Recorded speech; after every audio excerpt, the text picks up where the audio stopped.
News में सभी दर्शकों को स्वागत है। आपका चैनल आपके आज।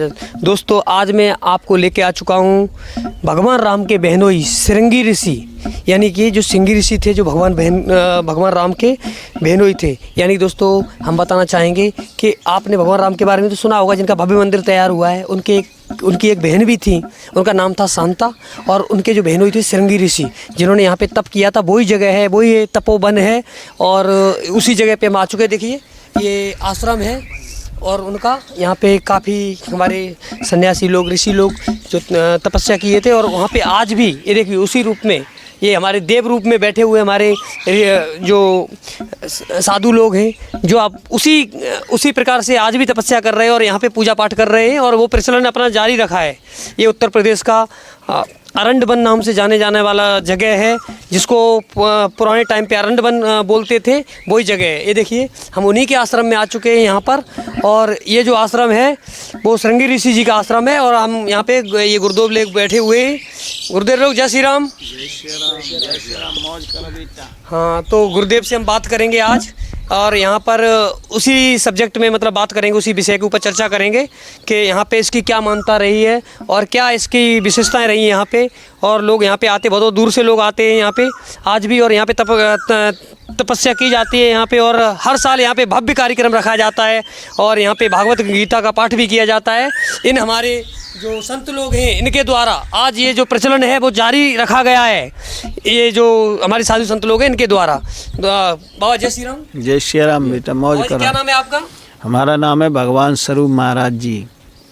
हाँ, ये देखिए, हम बात कर रहे हैं इनसे। और यहाँ पे गुरुजी, यहाँ की जो क्या मान्यता रही है, यहाँ की मान्यता ये है, ये श्रृंगी ऋषि महाराज जी का स्थान है, और जो राम की बहन थी शांता, उनके बहनोई थे श्रृंगी ऋषि महाराज।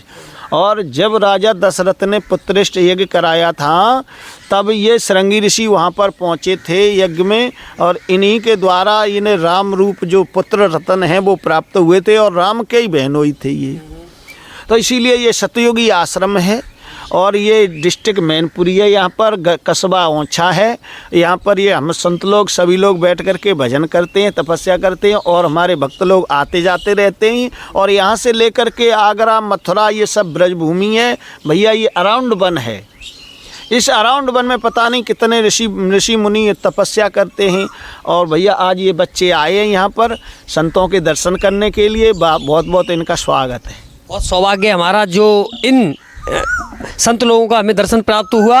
और इसी के साथ में यहाँ पे देखिए, सब गुरुदेव लोग बैठे, उन्होंने बताया, यानी कि ये जो अरंडवन है, जो पुराने टाइम पे, महाभारत के टाइम पे और पुराने टाइम पे जो अरंडवन की जो फेमस था, वही जगह है ये। और गुरुजी, और कोई विशेषता बताएंगे यहाँ पे? और कुछ बताओ स्टोरी इनकी। हाँ, यहाँ पर तो बहुत स्टोरी, बहुत विशेष है। यहाँ पर देखो, यहाँ मूर्तियाँ निकलती हैं खेत में। यहाँ 11 फुट का कंकाल निकला है, और वहाँ नीचे जो मंदिर है उसमें बहुत मूर्ति ऐसी है, सिद्ध मूर्ति है। वहाँ से बिना सर नवा के जाते हैं तो उनको वो दिखाते हैं एक चमत्कार। तो इसीलिए ये तपोभूमि है। और भैया, यहाँ श्रृंगी ऋषि महाराज ने तपस्या की है, तो हम लोग भी यहाँ तपस्या करते हैं। भक्त लोग आते हैं यहाँ, और बैठ करके गीता का पाठ भी करते हैं, सत्संग भी करते हैं, भजन भी करते हैं। गुरुदेव, मैं पूछना चाहूँगा आपसे कि जो ये श्रृंगी ऋषि थे, जिन्होंने ये जो यहाँ पे जब ये कलयुग की स्टार्टिंग हुई थी, और श्रृंगी ऋषि के जो पिताजी थे, उनके गले में जो वो डाल दिया गया था, तो वो यही तालाब था यहीं पे, और यहीं से जो नहाने के लिए गए थे, यहीं की ये स्टोरी, हाँ, इसके बारे में चर्चा करेंगे। हाँ जी, यहाँ से स्नान करने के लिए वो गए थे वहाँ पर फतेहगढ़ के पास में है सिंगीरामपुर एक घाट। तो जो यहाँ पर उन्होंने तपस्या की, उनके गले में वो सर्प डाल दिया था, और तब उन्होंने अपने ही पुत्र को श्राप दे दिया था। कहा, तुमने ऐसा किया है।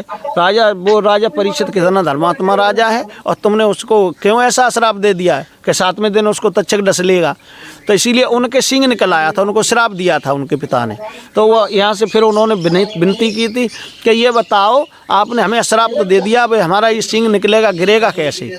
तो कहा, आप यहाँ से जाओ सिंगीरामपुर पर जा कर के गंगा स्नान करना, वहाँ तपस्या करना, आपका सिंह वहीं पर गिर जाएगा। जैसा कि बताएंगे कि कानपुर से पीछे और ये फरगाबाद के बीच में एक जगह पड़ती है सिंगीरामपुर, और वहाँ पर श्रृंगी ऋषि का जो यहाँ पे तपस्या की थी, उन्हीं श्रृंगी ऋषि का वहाँ पे सिंह गिरा था जाके। थे, यानी बताएंगे ऋषि के ऊपर एक सिंह था, तो जिससे इनका नाम सिंगी ऋषि पड़ा।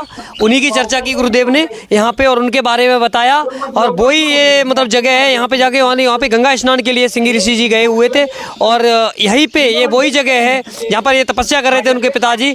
और उन्होंने जो कलयुग की जब स्टार्टिंग हुई थी, राजा परीक्षित, ये राजा परीक्षित थे जो, वो अभिमन्यु अर्जुन के नाती थे। अभिमन्यु के जो पुत्र थे, अभिमन्यु के जो पुत्र थे परीक्षित, वही एक ऐसे राजा थे जिन्होंने उस समय पे अपने धर्म को आगे बढ़ाया था और धर्म के प्रति खड़े हुए थे। जब उस समय कलयुग की स्टार्टिंग हुई थी तो कलयुग अपनी जो गाय माता थी, हमारी गाय को हमेशा माता के रूप में देखा गया है हिंदू धर्म में। तो जब वो दौड़ाते हुए चले जा रहे थे कलयुग, तो उनके पीछे पीछे भाग रहे थे, मतलब गाय माता के पीछे पीछे भाग रहे थे। तो गुरुजी उस स्टोरी के बारे में थोड़ा बताओगे? जब वो उनके पीछे पीछे कलयुग भाग रहे थे तो उन्होंने परीक्षित ने जो उनसे बोला, हस्तक्षेप किया था उनके बीच में। हाँ, गौ माता के रूप में जा रहे थे तो उनसे कहा था कि भैया, उनको जा करके परेशान किया गौ माता को। तो उन्होंने कहा, भैया हमें क्यों परेशान करते हो, मैं तो गौ माता, पृथ्वी रूप था जो गौ माता थी।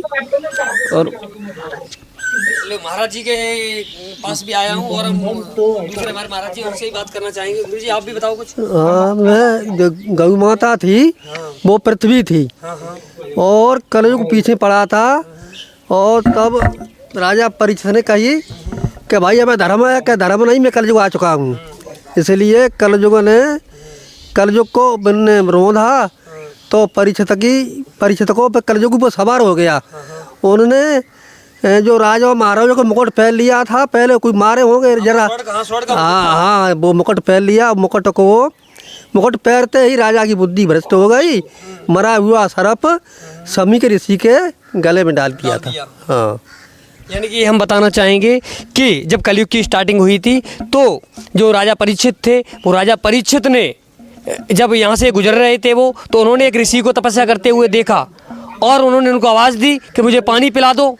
जब ऋषि को बारंबार आवाज़ देने पे ऋषि अपने इसी जगह पर, वो यही स्थान है, ऋषि अपनी जगह पर तपस्या में मग्न थे, तो उन्होंने उनकी आवाज़ नहीं सुन पाई। उस जगह पे आके राजा परीक्षित ने गुस्से में आके उनके ऊपर जो सर्प डाल दिया था उनके गले में। तो वो स्टोरी है ये जो कलयुग की स्टार्टिंग हुई थी जहाँ से। तो वही राजा परीक्षित थे, उनके जब गले में उन्होंने सर्प डाल दिया, वो राजा परीक्षित का प्रभाव नहीं था, वो कलयुग का प्रभाव था।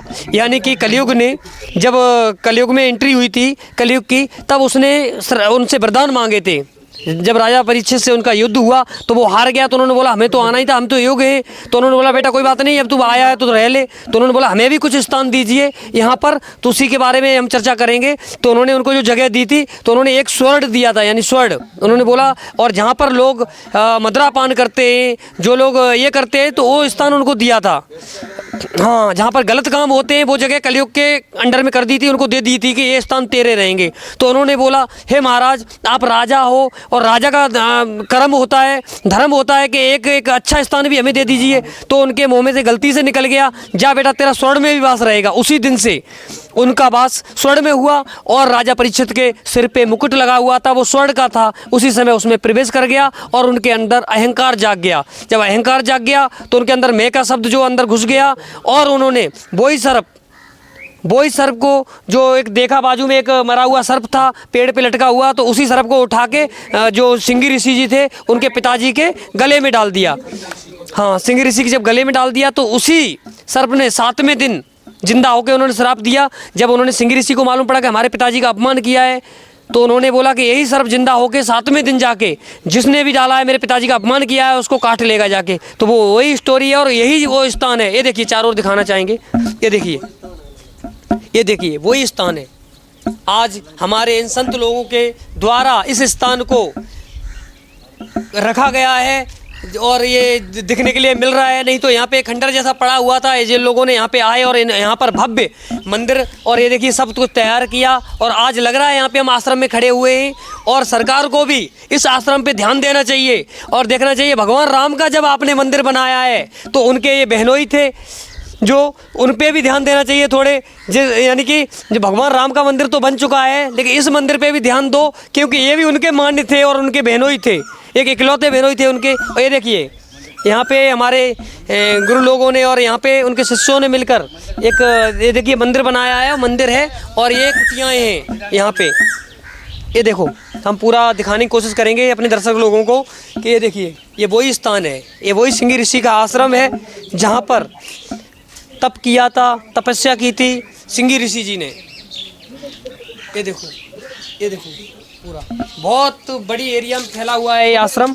और ये देखिए भव्य मंदिर तैयार किया गया है, नीचे भी मंदिर है, इधर से भी है, और अच्छी अच्छी फुलवाड़ियों के साथ में देखिए, फुलवाड़ियाँ भी अच्छी अच्छी लगाई, अच्छे अच्छे पेड़ लगाए गए। और अगर यहाँ पर कोई आता है तो अगर हम यहाँ पे पूजा करता है आके, तो एकदम एक प्रतीत होता है कि हम किसी जगह पे आ चुके हैं। हाँ, और ये देखिए सिंगी ऋषि का जो मंदिर है वो ये है। हाँ, आ जाओ, इधर लेके चलेंगे।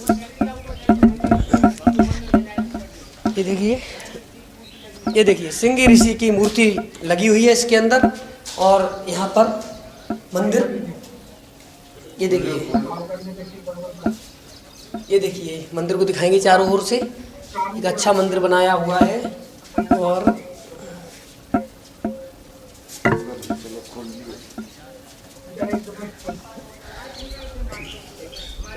इधर से है ना गेट इसका, इस साइड से। ये देखिए भगवान सिंगी ऋषि के जो आश्रम है उसमें जय हो बाबा सिंगी ऋषि की। आप ये देखिए जय हो सिंगी ऋषि महाराज की। ये देखिए हमारे सिंगी ऋषि जी जो भगवान राम के बहनोई थे, उनके पास लाया आज आपको, और उनकी मूर्ति दिखाई है। यहाँ पे इनका ये मंदिर बनाया है।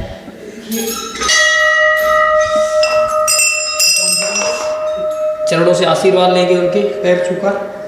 और आ गया ना, ये देखो, ये हमारे सिंगी ऋषि जी का भव्य आश्रम। इसका सौभाग्य प्राप्त हुआ हमें, और हम यहाँ पे आए, और हमें ये शुभ अवसर प्राप्त हुआ यहाँ पर आके। इसी के साथ आपका चैनल, आपकी आवाज़, पावर ऑफ इंडिया, जल्द मिलते हैं अगले वीडियो में। आपका दोस्त, आपका मित्र विक्रम मिश्रा।